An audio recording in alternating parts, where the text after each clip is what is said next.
Today, we're going to talk about a condition that might be affecting millions of us, maybe even you, and you wouldn't even know it. It's called hypertension.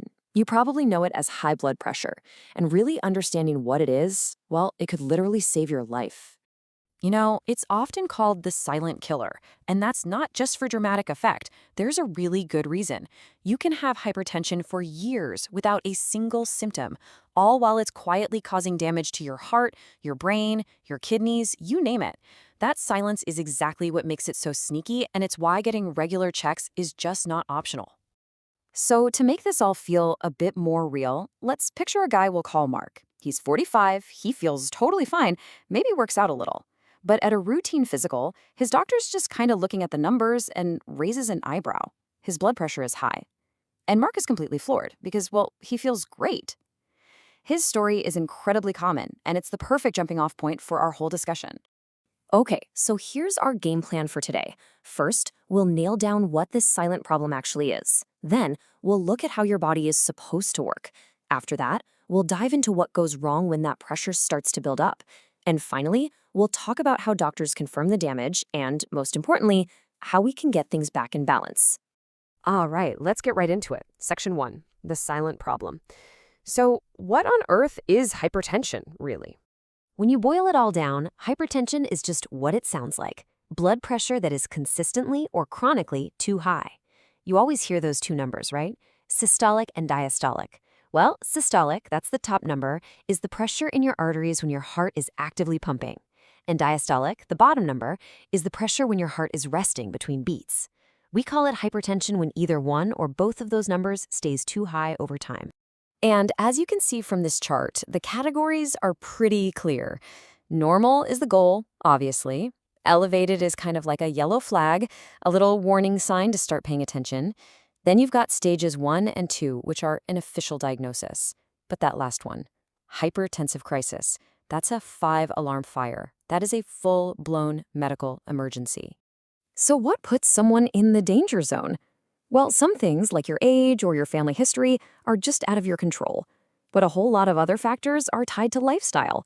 A diet loaded with sodium, carrying extra weight, not moving your body enough, too much alcohol, and yeah, even being chronically stressed out can all play a huge role. So how does this all work? Well, to really get a handle on the problem, we first have to appreciate how amazing the body is when everything's working right. That brings us to section 2, the body's incredible balancing act. Here's a super simple way to think about it. Imagine your entire circulatory system is like a garden hose. Your heart, that's the spigot, the pump. Your blood vessels are the hose itself. And all your organs are the flowers and plants that need watering. Blood pressure is just the force you need to push that water all the way through the hose to nourish every single plant. You need enough pressure for sure, but not too much. And really, it all boils down to a super simple formula. Blood pressure is just cardiac output, that's how much blood your heart is pumping out, multiplied by vascular resistance, which is basically how tight or relaxed those blood vessels are. Seriously, remember this equation, because every single thing that goes wrong in hypertension messes with one of these two variables. And that brings us right to the heart of the problem. What happens when that pressure starts to build up and just stays there? This is where we see the link between structure, function, and, well, dysfunction. This picture says it all. A healthy, normal artery is flexible, it's wide open, and blood just flows through it easily. But when it's under constant high pressure, those artery walls get stiff, they get thicker, they get damaged. The opening, we call it the lumen, actually gets narrower. And now your heart has to work way, way harder to push blood through that tiny space, which, you guessed it, raises the pressure even more. It becomes this really nasty, vicious cycle. Now, this pressure problem usually happens for one of two main reasons. For the vast majority of people, over 90%, it's what we call primary hypertension. That's the kind that just sort of creeps up over years, and it's linked to all those risk factors we just talked about. But sometimes it's secondary hypertension, which means it's caused by something else, like kidney disease or a thyroid problem. The end result is the same, but the root cause is different. And we keep coming back to this silent part, don't we? That structural damage we just saw, the stiffening and narrowing, it happens so slowly, without any alarms going off. It's only when the pressure gets sky high that your body might finally send up a flare, like headaches or dizziness. Those symptoms are a direct result of the brain just not getting the smooth, steady blood flow it needs. Okay, so if it's silent, how in the world do we catch it? Let's move on to how it's diagnosed and why it's so critical to understand the long-term risks. So, a diagnosis isn't based on just one high reading at the pharmacy. Nope. A doctor's looking for a consistent pattern over time. And once it's confirmed, the work isn't done. The very next step is to figure out if any damage has been done already.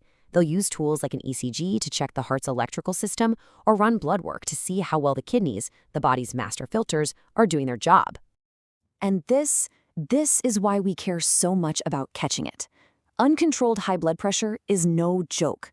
That constant pounding pressure wears out the heart, which can lead to a heart attack or heart failure. It batters the delicate blood vessels in the brain, which can cause a stroke. It damages the kidneys. It can even harm the tiny vessels in your eyes and lead to vision loss. It's serious stuff. But here is the really, really good news. Hypertension is very, very manageable. So let's get to our last section and talk about how we can restore that beautiful balance in the body. The absolute first line of defense is always lifestyle.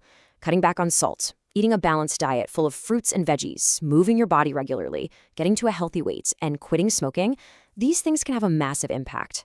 For some people, it's enough to control their blood pressure without any medication at all.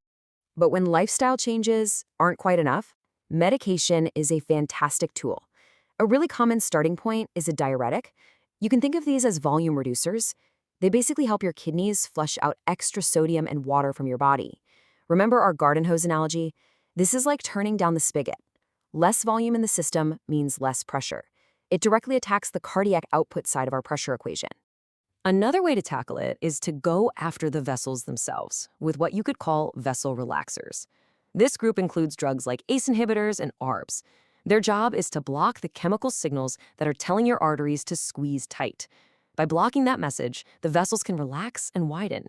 In our analogy, this is like swapping out your narrow hose for a much wider one. It reduces the vascular resistance in our equation and poof, the pressure drops. And finally, we have the system calmers. Beta blockers work right on the heart, telling it to beat a little slower and with less force. That lowers cardiac output. Then you have calcium channel blockers, which help relax the muscle cells in both the heart and the blood vessels. So even though they work in slightly different ways, they both achieve the same goal, just easing the overall strain on the entire system. And that brings us right back to the beginning. Managing hypertension is really a lifelong journey of finding balance. It's about grabbing control of this silent problem before it has a chance to cause real harm. The power to manage it begins with knowing this stuff, and then it's all about action. So, I'll leave you with this question. Of all those lifestyle factors we talked about, what's the one thing you can start working on today to protect your health for the long haul?